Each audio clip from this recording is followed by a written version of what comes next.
What's up, everybody? Jay here from Tap and Turn Gaming, coming at you today with another installment in Derek and I's Secret Tech series.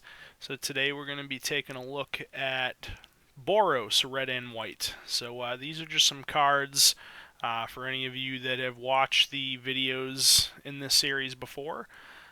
Just a list of 10 cards that we thought were good for the color or color combinations that they're in, that might not see a whole hell of a lot of play but have a nice little package or ability tacked onto the card. So yeah, let's just jump right on into it and take a look. So for Boros, we ended up with 5 instants, 3 creatures, and 2 enchantments. So let's take a look here. Our first one is Fight to the Death. It's a red and white instant. Destroy all blocking creatures and all blocked creatures. So the reason why I like this card, it's kind of like a pseudo sweeper, kind of. So if you're let's say your opponent swings in and tries to alpha strike or something like that, and maybe you block with a bunch of like 1/1 tokens or something. You could be very tactical with how you use this. So, you could end up making your opponent think that they're going to just run over all of your creatures. And, maybe some of their creatures have trample. Maybe they have some sort of other ability where the damage would still go through.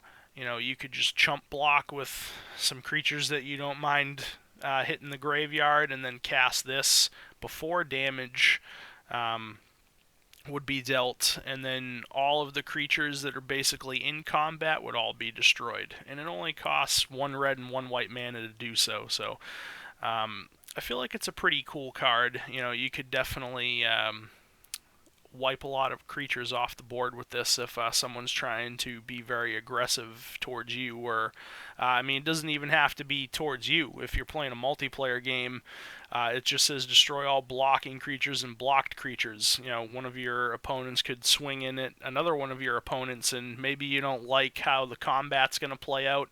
You could cast this and destroy all the creatures that are blocking and are being blocked. So it's a pretty cool card for a pretty cheap cost.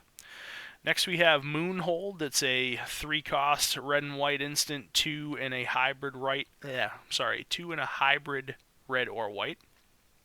It says target player can't play land cards this turn if red was spent to play it, and they can't play creature cards if white was spent to play it. So it's kind of just a nice little card to slow your opponents down. As long as you spend red and white to cast this, you do both things. So, you could cast this on somebody's upkeep and, spend a red and a white to cast it. Well, now they can't play lands and they also can't play creatures. So that really hinders what they can do on their turn for sure. So that's, a pretty cool little card and a nice small package. It only costs 3 mana to play. Next up we have Order and Chaos. So it's a split card, so the left half of it, Order, costs 3 and a white. Sorry, I had a brain fart there for a second. 4 cost on the left-hand side, remove target attacking creature from the game, so exile an attacking creature. What I really like about this card is the red side, Chaos, where you can pay 2 and a red, creatures can't block this turn. So you could use that side to basically end a game. You could declare your attack phase, swing in with a bunch of guys before they declare blocks. You could cast the Chaos side of this and say, well, no, none of your stuff's going to block because none of it can. And then your creatures just go through. So it's a pretty cool little card. It's not bad to have the other side of it if you really need to exile an attacking creature, so you do have access to that. But what I really do like about it is the red side of it, where you can make nothing be able to block. Next we have Rally the Righteous. It's a 3-cost instant, 1 a red and a white with Radiance. So what this does is untap target creature and each other creature that shares a color with it. Those creatures get +2/+0 until end of turn. So this can benefit your opponents as well. So if you cast this on a white creature, all white creatures are going to untap and get +2/+0. So it does have a bit of a downside, but as long as your opponent is playing colors that you're not playing, this will never benefit them. So what I like about it is you could be offensive or defensive with this. You could be offensive with it, obviously, by swinging in and then casting it. So, you swing in with a bunch of guys, you cast it, you untap a lot of your guys and give them a +2/+0. Now they're untapped, so now they can block on your turn. On your opponent's turn when they go to attack. Or, you could swing in, not cast this, wait till your opponent's turn, make them, think that you don't have any tricks up your sleeve, and then maybe when they swing in, then you can cast this, target one of your guys, they all untap and get a attack buff and potentially be able to take out some of your opponent's creatures. So, you can be tricky with it. It has some definite combat trick potential. But it's overall a pretty cool card for 3 mana. Untap all your dudes, well, most of your dudes anyways, as long as they share a color with whatever you target with this. And they get +2/+0. So it's overall not a bad card at all. And lastly, for our instance, we have Ride Down. It's a 2-cost instant, 1 red and 1 white. Destroy target blocking creature. Creatures that were blocked by that creature this combat gain trample until end of turn. So what's really cool about this is, let's say you swing in with a, some massive creature that you want to go through. Maybe it'll win you the game if you hit with it, or, something of that nature. Let's say your opponent blocks with, like a 1/1 or something like that to chump block your giant creature. Well, now you can cast this, destroy the blocking 1/1, and then giving your creature trample, so basically makes it so that all the damage will go through anyway. So, and that's before damage is dealt. So once the creature is declared as a blocker, you cast this, it gets destroyed, and then your creature gains trample and essentially just deals all of its damage to your opponent. So it's a pretty cool card. I really like the art on it as well, with the like this Mardu warrior kind of just trampling over a guy cowering like, oh god, no. But it's a pretty cool card nonetheless. Alright, so those are the 5 instants. Next we have 3 creatures. First up is Blaze Commando, a 5-cost 5/3 Minotaur Soldier. Whenever an instant or sorcery spell you control deals damage, put 2 1/1 red and white soldier creature tokens with haste onto the battlefield. So it is kind of a situational card. You need to be casting instants or sorceries that will deal damage, so obviously things like red burn spells, immediately come to mind. So you definitely want to have certain other cards in your deck to really benefit from this guy. But if you're going that route and you're in red and white, this guy is pretty awesome. Every time you basically cast a burn spell, and it's obviously going to deal damage unless your opponent has a way to prevent the damage, you're going to get 2 1/1s that can attack right away. So, you could cast something during your main phase, kill one of your opponent's creatures. Now you just generated 2 1/1s with haste, and now you can swing in with those and this guy for 5. It's pretty good. I like it. Next up we have Duragar Hedge Mage, a 3-cost 2/2 Dwarf Shaman. When he enters the battlefield, if you control 2 or more mountains, you may destroy target artifact. When he comes in, if you control 2 or more planes, you can destroy target enchantment.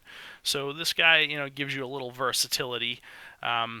Again, a little situational. You have to have at least 2 mountains to blow up an artifact or 2 planes to blow up an enchantment. But as long as you control 2 of both, he'll do both things. So, a 3-cost 2/2 isn't terrible on its own, but one that has the potential to blow up an artifact and an enchantment when it comes in, it's pretty good. And there's lots of, friggin' menacing, annoying artifacts and enchantments in EDHs, I'm sure you all well know. So this guy, he's pretty good. And then lastly for the creatures we have Saltre Gorillas, a 4-cost 3/2 Saltre soldier with shadow, so it can block. It can only block or be blocked by creatures with shadow. And then what this allows you to do is pay 0 the next time Saltre Gorillas would deal combat damage to an opponent this turn. It deals that damage to target creature instead. So what's cool about this is, it's got shadow, so more than likely it's probably going to go in and hit your opponent. There really aren't a lot of creatures that you see in Commander that have the ability shadow. So 9 times out of 10, I would say this guy's going to attack and he's going to hit your opponent. So if your opponent has some sort of creature that's sitting back, maybe they don't want to use it to block. Maybe it has some sort of really broken ability that they can use to, do mean things to you. Maybe it has some sort of tap ability or like an end of turn effect or something like that. So that's what's cool about this guy, is you can go in, swing, he's probably going to hit, would deal 3 damage, but if you so choose, you can have that 3 damage redirected to one of their creatures to get it off the board. So that's ideal for, opponents that are having certain creatures sit back and do static things. This guy will be able to put the pressure on them.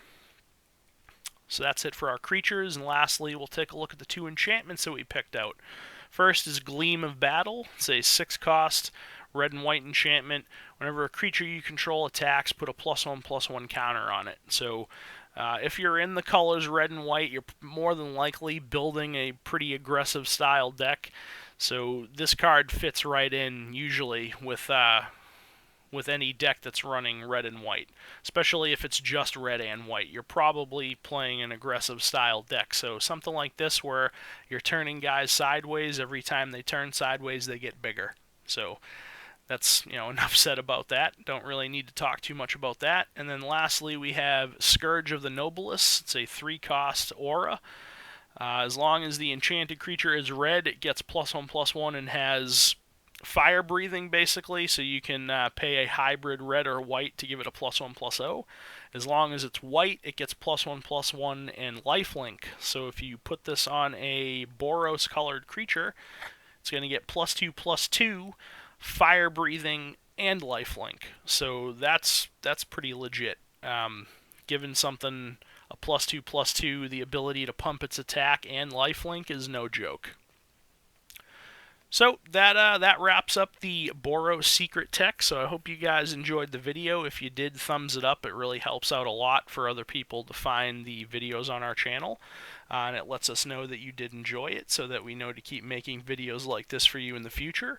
Leave me some comments in the comment section below. Let me know what you think of this list, or if there are any other Boros colored cards that you think would fit onto this list.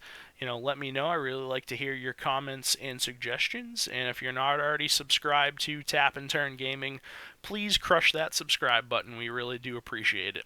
So, this has been Jay with Tap and Turn Gaming. Again, hope everybody enjoyed the video. Like, comment, subscribe, all that good stuff, and we will catch you later. Thanks a lot for watching.